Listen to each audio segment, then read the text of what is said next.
안녕하세요. 닥터 유태호입니다. 오늘의 주제는 진단과잉, 치료과잉의 시대입니다. 진단이라는 것은 내원자의 문제를 전문가가 문제가 뭔지, 문제가 어떤지를 확인하는 것, 이게 이제 진단이 되겠죠. 듣고 묻기, 그래서 알기, 이걸 이제 문진이라고 하고요. 관찰하고 진찰한다. 진찰은요, 의사가 하는 관찰을 갖다가 진찰이라고 하는데 몇 가지 방법을 사용을 하죠. 눈으로 본다, 귀로 듣는다, 이건 이제 청진이라고 합니다. 그리고 이제 만져본다, 이건 촉진이 되는 거죠. 그리고 두들겨 본다, 이건 이제 타진이 됩니다. 그리고 이제 여러분들한테 익숙한 많은 검사들이 있죠. 몸에 대한 검사, 뭐 피 검사, 엑스레이 검사, 굉장히 많은 검사들이 있죠. 그리고 마음에 대한 또 많은 검사들이 있습니다. 심리 검사라고 해서 이렇게 이제 진단을 하고요. 치료라는 것은 치료 제공자가 내원자의 문제에 맞춰서 진단을 한 후에 치료법을 갖다가 제공하는 것들이죠. 약, 한약, 뭐 건강기능식품, 주사, 시술, 수술, 이런 것들이고요. 건강기능식품은 거의 약같이 생겼어요. 그래서 자꾸 약으로, 효능에 대해서 약으로 좀 이렇게 혼돈하는 게 이제 건강기능식품이죠. 그 외에도 이제 심리치료, 심리상담, 그리고 굉장히 많은 치료법들이 있는데요. 예를 들면은 뭐 도수치료, 물리치료, 재활치료, 뭐 작업치료, 아니면은 독소치료, 이런 것도 있습니다. 음악치료, 미술치료, 놀이치료, 이런 것도 있죠. 향기요법, 이런 것도 있습니다. 그리고 이제 집에서 사용하는 치료 기기들이 있죠. 뭐 통증 치료기, 뭐 온열 치료기, 이런 것도 있고요. 부적, 굿, 이것도 이제 치료법이라고 할 수가 있습니다. 그래서 굉장히 다양한 분야의 많은 치료 전문가들이 존재하는 것이죠. 과거에는요, 진단을 하고 거기에 맞는 치료를 했습니다. 그래서 진단을 먼저 하고 거기에 맞는 치료를 했죠. 제가 의과대학 때 배운 게 바로 그겁니다.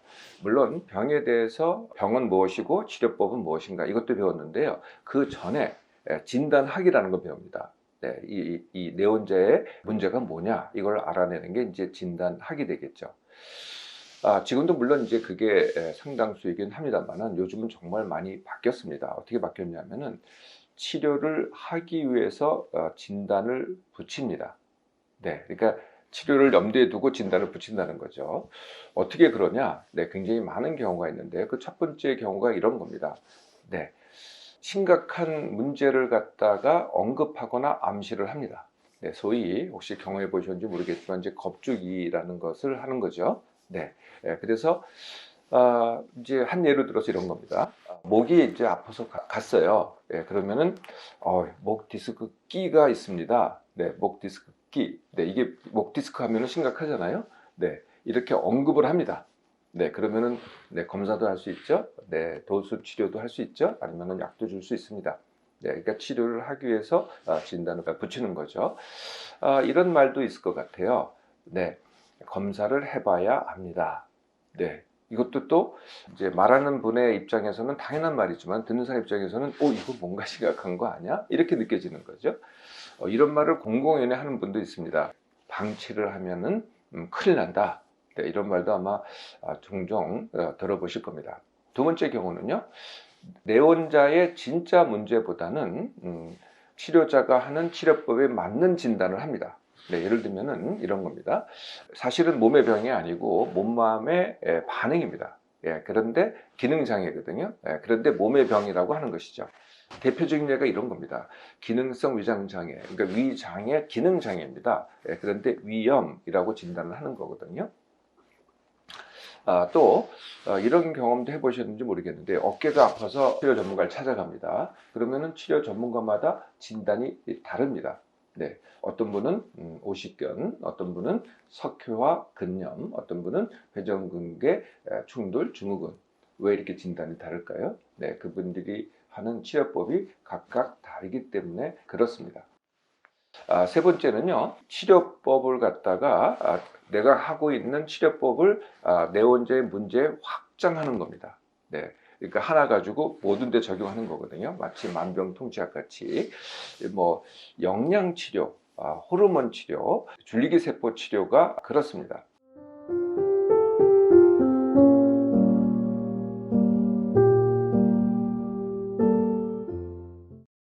네 번째는요. 치료 전문가가 자신의 치료 영역인지 아닌지를 확인하기 위해서 진단을 합니다. 네, 그리고 진단에서 이제 정상이 나오잖아요. 그러면은 이 영역에서는 정상이다라고 이렇게 판정을 하는 것이죠. 이런 경우는요, 내원자가 세부 전문가를 먼저 선택했을 때입니다. 예를 들면은 가슴이 아파요. 예, 그런데 이제 심장과를 찾아갑니다. 예, 그러면은 대부분은 상당수는요 정상으로 나옵니다. 왜냐하면은 한국 사람의 가슴 통증의 원인은 심장이 아닌 경우가 훨씬 더 많거든요. 예, 다섯 번째는 검사를 하기 위해서 진단을 합니다. 검진 목적의 검사가 대부분 그런데요. 검사를 많이 하잖아요. 예, 그러면은 양성 소견이 반드시 나옵니다. 검사를 많이 하니까 나올 수밖에 없죠. 그 대부분은 사실은 별 의미가 없습니다. 예, 그런데 이제 그 의미 없는 소견에 진단을 붙이죠. 무슨 병, 무슨 병, 무슨 병이라고 이렇게 병명을 진단을 붙이잖아요. 예, 그러면은 또 어떻게 할 수가 있어요? 2차 검사를 할 수 있습니다. 아니면은 추가 검사를 할 수 있는 거죠. 네, 한 가지가 더 있습니다. 몸에 좋다는 진단합니다. 이게 몸에 좋습니다. 저게 몸에 좋습니다. 이게 몸에 좋다는 진단을 이미 해버리는 거죠. 네, 이게 이제 많은 건강기능식품, 영양제, 뭐 치료기기, 마사지도 또 그래요. 이거 자꾸 하면은 몸에 좋습니다. 이렇게 얘기를 하게 되는 거죠. 네, 이렇게 치료를 하기 위해서 진단을 붙입니다. 그 이유가 뭘까요? 네, 가장 큰 이유는요, 치료 제공자의 공급 과잉입니다. 예, 치료 전문가의 공급 과잉이죠. 요즘은요, 모든 게 공급 과잉입니다. 뭐 물건, 네, 아니면 서비스, 어떤 걸 보세요? 공급 과잉 아닌 게 없나? 그래서 치료 제공자도 치료 전문가도 공급 과잉이라는 거죠. 수요가 많고 공급이 적을 때는 어떻게 되겠어요? 네, 그럴 때는 이제 진단을 하고 그 다음에 거기에 적합한 치료를 제공을 합니다. 그런데 수요는 적고 치료 전문가가 많을 때는 어떤 일이 될까요? 치료 전문가가 자신의 치료를 적용하기 위해서 진단을 확장합니다. 네. 그래서 다른 모든 데서 그렇듯이 공급이 수요를 창출하게 되는 것이죠. 두 번째 이유는요, 특히 의료에서는요, 행위별 수가라는 게 있습니다. 네, 그러니까 치료 제공자가 제공한 행위라는 게 좀 말이 어렵죠. 뭐 검사를 시행했다, 이게 행위입니다. 아니면은 뭐 주사를 놨다, 또는 시술을 했다, 아니면 수술했다, 이게 전부 다 행위가 되는 거죠. 그래서 그 행위 하나하나마다 비용을 받습니다. 예, 그러니까 어떻게 돼요? 행위를 많이 할수록, 즉 검사, 뭐 주사, 시술, 수술을 많이 할수록 나한테는 이익이 되는 것이죠. 세 번째 이유는요, 병명 중심적이라는 겁니다. 예, 그래서 아까도 잠깐 언급을 했는데요, 뭐 소견에 불과한 데다가 병명을 붙이는 거거든요. 병명을 붙여야만 아까 말씀드린 행위를 할 수 있고요, 또 보험을 청구할 수가 있습니다. 이렇게 이제 그 행위별 수가 또는 이제 병명을 갖다가 모든 것으로 이제 하는데요. 이 선진국에서는요, 좀 다른 거를 하고 있습니다. 영국과 미국 등에서는요, 병명별 포괄 수가라는 걸 적용하거든요. 네, 그러니까 행위별 수가가 아니고요, 한 병명에 대해서 같은 비용을 지불을 하는 거죠. 네, 그 병명 내에서는요. 또 영국에서는요, 사람별 수가를 적용합니다. 그러니까 1년 동안에 한 사람당 이만큼의 비용을 갖다가 배정을 합니다. 그 비용 내에서 뭐 모든 치료를 다 하는 거죠. 병이 안 생기게 주로 많이 그 비용을 갖다가 사용을 합니다. 치료를 하기 위해서 진단을 붙이는 네 번째 이유는요, 의료 수가가 낮기 때문입니다. 왜 낮을까요? 네, 그게 바로 이제 의료보험, 그리고 요새 나오는 실비보험 때문에 그렇거든요. 그러니까 실제로 당사자가 내는 비용이 적어요. 예, 그러면은 어떻게 돼요? 더 많이 사용을 하겠죠. 네, 이게 또 커다란 이유가 됩니다. 이런 이유 때문에 당연히 진단 과잉, 치료 과잉이 됩니다. 집에 한번 이렇게 둘러보세요. 이게 불필요한 물건이 굉장히 많지 않나요? 네, 그걸 왜 구입하게 되셨죠? 이게 이제 마케팅입니다. 공급 과잉이거든요. 네, 공급 과잉이 되니까 그것들이 내 집에 쌓여 있는 거죠. 치료도 마찬가지입니다. 자, 이렇게 진단 과잉, 치료 과잉의 시대에 어떻게 쉽게 대처하느냐? 네, 그게 이제 6가지 방법을 이제 말씀드릴 텐데요. 뭐 그 외에도 여러 가지 방법이 있을 것 같습니다. 첫 번째 방법은 내가 증상이 있을 때입니다. 증상이 있을 때는, 야, 제가 아까도 잠깐 말씀드렸지만 저도 의과대학 때는 증상이 있으면 반드시 병이다 이렇게 생각을 했거든요. 네, 그런데요. 대부분의 증상은 병이 아니고 반응입니다. 네, 그림을 보면서 말씀드릴게요. 병의 대부분은요, 사실은 증상이 없습니다. 반면에 증상의 대부분은 사실은 반응이라는 거죠. 병이 아닌 반응입니다. 병에도 증상이 있을 수는 있어요. 그걸 이제 병 증상이라 그러는데 사실은 굉장히 적습니다. 그런데 대부분의 증상은 사실은 내 몸, 맘, 삶의 원인이라는 거죠. 이게 원인이 돼서 이제 반응 증상이 오는데요. 병 증상이라면은 당연히 치료 전문가가 고쳐야 되겠죠. 반면에 반응 증상은요, 내가 만든 것이거든요. 그래서 내가 고쳐야 합니다. 그래서 증상이 있을 때는 치료받아야 되겠다를 먼저 고려하지 마시고요. 내가 만든 거니 어떻게 하면 내가 고칠까? 이걸 먼저 생각해 보시라는 거죠. 두 번째, 병이 의심스러우면은 1차 진료부터 먼저 찾으라는 겁니다. 1차 진료라는 것은 뭐 가정의학과, 내과, 소아과, 산부인과, 그리고 한의사 이런 분들이 이제 1차 진료를 하시는 분이라고 할 수 있는데요. 전문가부터 찾으면은 내 진짜 문제를 놓칠 수 있습니다. 그런데 1차 진료를 먼저 찾고서 정말 내가 전문가가 필요하다 그러면은 그분의 의뢰를 받아서 가는 게 더 좋은 방법이라는 거죠. 세 번째, 진단이 의심스럽다. 어떤 분한테 진단을 받았어요. 근데 그게 의심스럽다. 그러면 2차 의견을 구해 보시라는 거죠. 2차 의견은 같은 분야의 다른 전문가한테 이 진단이 맞는가 혹은 다른 의견이 있는가 갖다 물어보는 겁니다. 닥터한테도 쉽게 물어보실 수 있습니다. 2차 의견을. 네, 그래서 이제 직접 찾아오지 않으셔도요.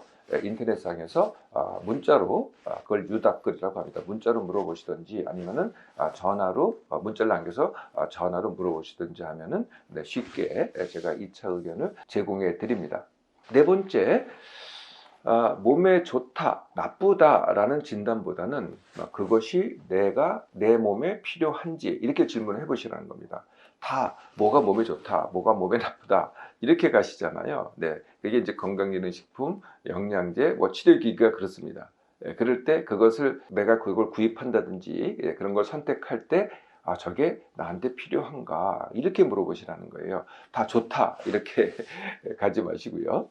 다섯 번째, 이제 건강 정보를 인터넷에서 찾잖아요. 네, 그러면은 이게 제가 어떤 뭐 제품을 자꾸 선전한 것 같긴 하지만 사실 그러니까 네이버보다는 구글을 찾아보시라는 겁니다. 이게 어떻게 차이가 나냐면은 네이버를 찾아보신 분들은 이미 짐작을 하셨겠지만 정말 광고가 많고요. 과잉 정보가 많습니다. 이게 그러니까 정보 자체가 이제 심각한 쪽으로 나가고 과잉되거든요. 그러니까 내 문제가 그게 아닌데도 불구하고 자꾸 그 정보를 보면 저게 내 문제구나 이렇게 생각한다는 거죠. 그게 덜한 게 구글입니다. 구글에서 찾아볼 수 있는데 조금 더 사실에 입각한 정보를 찾는 방법은 조금 힘드시더라도 영어로 치시는 겁니다. 한글로 치시면은 이 한국 사람이 만든 그런 정보들이 먼저 뜨거든요. 근데 영어로 치면은 외국 사람이 만든 정보들이 뜹니다. 네. 어떻게 내가 그렇게 하냐? 요새 이제 좋은 방법이 있는데 번역기가 있습니다. 구글에는 번역기가 나오거든요. 그래서 내 문제를 갖다가 영어로 번역한 다음에 그걸 치시고 그 결과를 갖다 다시 영어로 번역해 보세요. 그거 쉽게 할 수 있습니다. 단추만 누르면 되거든요. 그러면 조금 더 객관적인 정보를 얻을 수 있습니다. 네, 여섯 번째 마지막입니다. 네. 치료 의존보다는 완치 훈련을 선택해 보시라는 거죠. 닥터 훈련은 늘 완치 훈련을 말씀드립니다. 치료하고 완치하고 훈련하고 어떻게 다를까요? 치료는 남이 해주는 겁니다. 남이 해줄 때는 결국은 완치라는 게 거의 다 없습니다. 증세를 좋게 할 수는 있지만은 계속 되거나 아니면 반복하게 되죠. 반면에요, 완치 훈련은 내가 한 번만 하는 겁니다. 근데 내가 해야 되죠. 한 번만 하면은 정말 대부분의 문제가 완치가 됩니다. 지금은요, 모든 물품, 모든 서비스의 공급 과잉의 시대입니다. 진단과 치료도 유예가 아니죠. 지금부터는 과잉 쉽게 대처하기를 시작해 보세요. 불필요한 진단, 불필요한 치료를 대부분 줄일 수 있게 됩니다.